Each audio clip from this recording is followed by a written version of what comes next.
bunch of dripping going on. And these weeds right along here are dead too.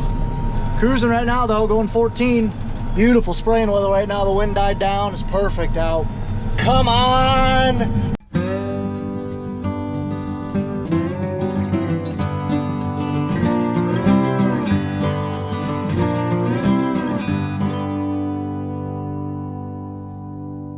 Well guys, good morning, good afternoon, and good evening to all. Welcome to Hartung Family Farms. You got Ron today. Let's go ahead and get into the video. But before we get into the video, be sure to stick around, guys. I do a good job of explaining what I am spraying for chemicals and why we actually have a sprayer and spray chemicals on our field. So be sure to stay tuned for that and get a little bit more about our cropping practices. So let's get into the video. And guys, if you do enjoy the video, be sure to hit that like and subscribe. And also, I'm curious, do you guys think I'm doing this right? What's your guys' chemical program on your farm? Do you guys think there's any improvements that I should make? What do you guys think? See all these different type of colors right here? Like that's dark, this is a pretty light, that's like a brown, these are more gray. All these are different soil types, and soil is not made equal. It is not an equal opportunity organism. It's biological. I'm not sure what you call soil, what its makeup is, but basically there are so many, there are thousands upon thousands of soil types. I mean, that we farm alone, I want to say we have about 50 to 70 different soil types, but it's pretty crazy. But this shows like a pretty big difference between soil types right here. Right there's Brian. He's bringing home the mulcher. He went up to Andrew and he brought that home. So that was a nice long drive for him. That tractor's probably at an hour, 10 minutes or so. Don't know why this is in the field. Okay. Yeah, I don't know what the deal with that is.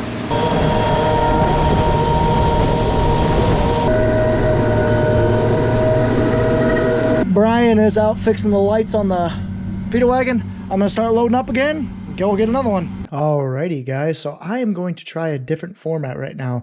I got quite a bit of good time lapses and quite a bit of good drone footage in this video, so I'm actually going to go ahead and do a voiceover on this one. And it's going to be a longer voiceover, so I hope to really get into the nitty-gritty details on what the sprayer is, why we have one, why we're using it, and why this thing saves us money and helps save the environment on our farm. So be sure to stay tuned for that. This voiceover will go for a little bit longer, about half the videos, but if you guys aren't interested, be sure to go ahead and skip ahead to about 8 minutes and 20 seconds. So let's go ahead and get into the video. But right now I am just outlining the field. You guys just saw me do about half the field. In reality, it took about 20 minutes. You guys just saw it in about a minute. So that's the power of GoPros on a time lapse. But I'm just going back and forth right now. It was kind of cool. You get to see my boom turn on and off. I basically, in the exact same spot where I was, I just flipped around and faced towards the front just because I knew you'll actually see it a little bit. But I'm gonna go fill up here soon. But so we're just finishing up my first load on this 110 acre piece. I'm only spraying about 98 acres of it because, as I mentioned before, there's a little 12 acre sliver that we didn't plant last year that we had the co-op custom come in and put anhydrous or put liquid nitrogen on there, so we didn't put anhydrous on there, and they also put some chemicals in there, so I didn't have to spray it. But so anyway, so that was good for the time lapses. You got to kind of see it was a 2-mile drive to get back home, so it wasn't too bad. But now we have the drone up in the air. So how our corn chemical program goes for those of the guys that are interested. Those of you guys who don't know, we farm basically two different practices. We no-till our corn and we conventional till our corn.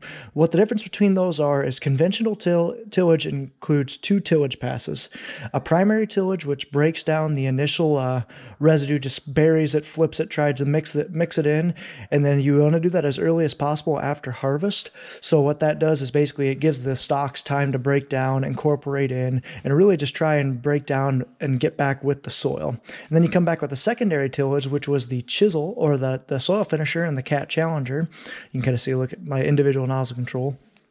But the secondary tillage comes in and just makes a level seed bed. You can kind of see how this is really nice and leveled off. It's a good even, no mounds, no ridges in the soil. So that means it's a good seed bed that Pat planted in.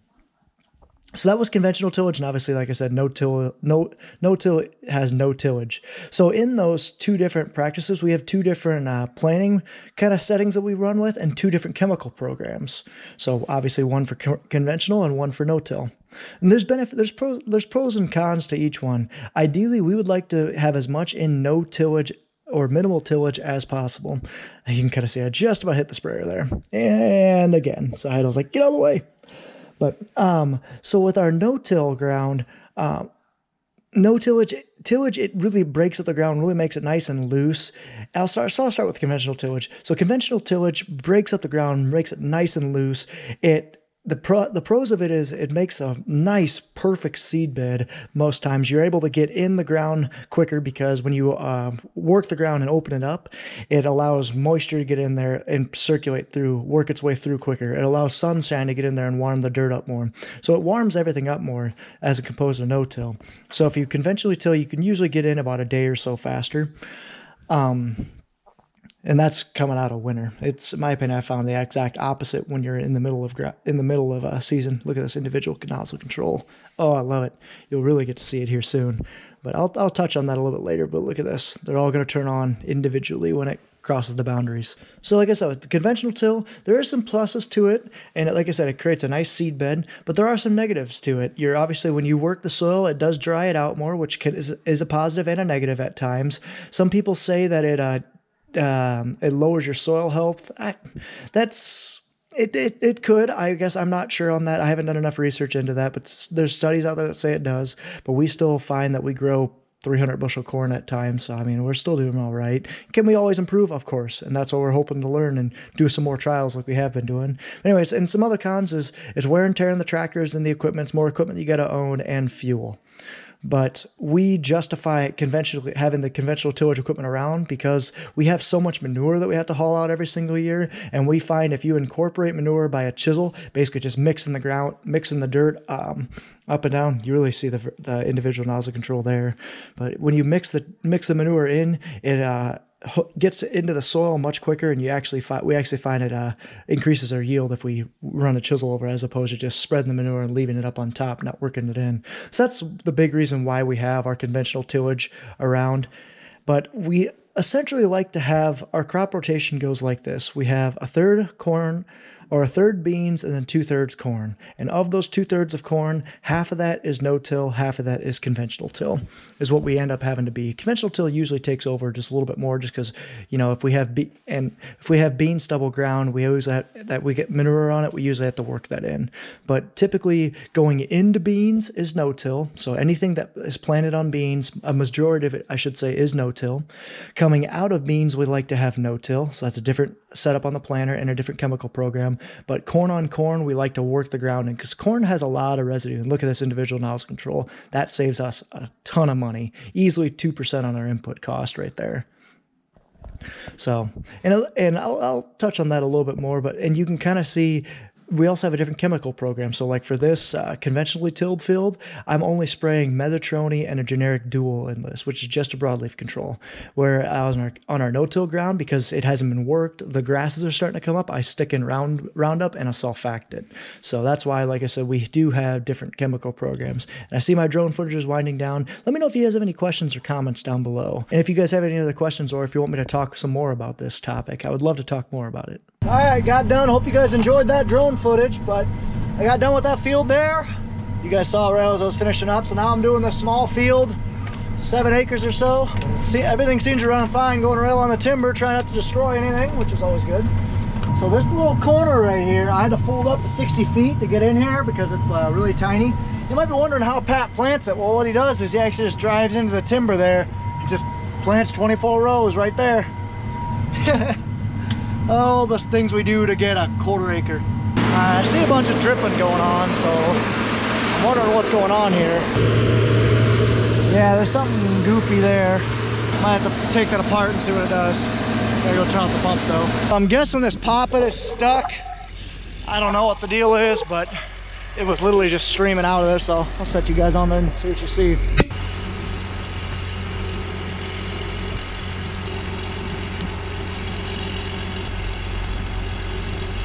Yeah, I couldn't get it broke loose, so I'm just gonna have to mark it down and fix it when I get back to the shop. I think this is one that I saw leaking earlier, so we're gonna have to fix it. But as long as the pattern's not affected, I'll get going. It's only 50 gallons left, so there's no point going back in just 50 gallons. That was 0.4 acres short. So I gotta go fill up, put another 50-something acre load in, and then go to town. Fill her up again. Alrighty, all filled up again. Just so you guys know, this is the benefits of what I'm doing. Right there, this rye is dying and dead. So if we have targeted correct application, it's good results. Right where I started too. If you look up top, the rye up there, or the old alfalfa up on top, is even more dead, if that's a word. So it's pretty good. And then these weeds right along here are dead too. So having a good sprayer operator and having a good spray chemical program is important to anything, for your plant health and for your just overall general farms. You don't want invasive weeds just taking over. Individual nozzle control, saving my butt once again, is amazing. Shutting off, turn it on. Ouch. Perfect. So I haven't been filming much. I've been having to concentrate because I'm just going in and out of trees. I was going to show you guys on the iPad when I'm getting on the straight stretches, but Nathan and Curtis did a nice job pushing the timber back. You can just see all the trees and shrubs that they pulled, stuff that was causing me havoc last year. It's basically just reclaiming acres and managing our timber better, so they did a nice job with that. Alrighty, we have a nozzle body, the poppet that's stuck, so I'm going to try and dislodge it and see what happens. Alright, got auto steer going now, doing this corner piece.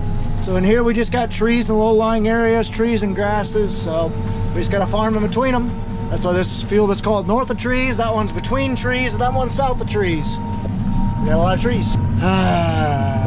Dumb GPS. Oh, it's starting to get darker on me, but I got that nozzle body fixed. Put a new poppet in there. I don't know, I think next year we should just replace all the poppets so I don't have to mess with little itty bitty drips and leaks every now and again. But we'll see what we got to do. So the field says I got 37 acres left, but I think I got closer to 25. So put a half a load in and then do this last field and call her a day. Oh man, there goes a ringneck pheasant. We don't see any of those around anymore. That's awesome. Ever since 2008, we had a real cold winter and then a flood and just wiped out the population around here. So ever since then, we really haven't had any. So kicking one up there, that's pretty cool. So you can kind of see right now, right where I'm driving, it's a different shade than the ones on your left. On this right, we actually chopped, so it's not a lot less residue. On the left, we just combined it like normal, so there's a lot more residue. So what gives us our farm a little bit of an advantage over some others is, you know, we can take a wet crop, we can take a poor crop. I lost GPS, that was fun. But we can chop a poor part of our crop if we have a field that is flat or that is awful. You know, we have the option to chop that as long as it's semi-near home, which 2/3 of our acres are. So I just thought that was kind of interesting for you guys to see. Come on! I might have timed this absolutely perfectly. Come on! I have one row of overlap. I really hope I don't have to make an extra pass to 3 feet. Oh, come on! Crossing the fingers. Cruising right now though, going 14. Beautiful spraying weather right now. The wind died down. It's perfect out. Oh, that's nice. I think it'll work. So just look at this iPad map right now. So you can kind of see a scale. Red is fast, blue is slow. So just look at the speed differential. Like, man, some spots I can really cruise, other spots I really cannot. Oh, so what a sprayer does, guys, I hit on this before, but what a sprayer does is it takes a small amount of chemical and a large amount of carrier, which could be water, nitrogen, whatever, and it basically spreads it out over a large acreage. So my loads that I'm doing right now, I'm running 53 acre loads. So I'm filling this tank up full, 800 gallons. I'm putting on 15 gallons per acre, so 15 gallon jugs of water will be going on an acre, which is basically a football field. And in that acre, I have 3 ounces of one chemical, so 3 ounces, that's 3 shot glasses, and 1.5 pints of another chemical. So that is all I'm spraying on this ground. It's really not a lot at all. And for my farmers out there, some of the reason why I'm running a higher rate is just because that's what we've always done. I would like to play around with lower rates at some point, but you know, right now 15 gallons an acre is a lot better than what we were running, which was 20. So I'll take it. But yeah, so that's kind of what I'm doing right now, is I'm taking small amounts of chemical and spreading it all over this field.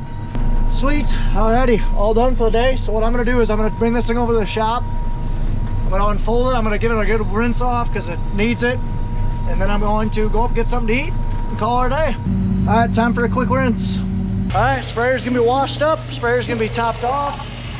Sprayer is washed up. Sprayer's gonna be topped off with fuel, so it's gonna be ready to go for Saturday when I get back here. I'm not gonna come out and spray tomorrow because it's probably gonna be pretty windy, so I'm just gonna hold off and come back and do it Saturday.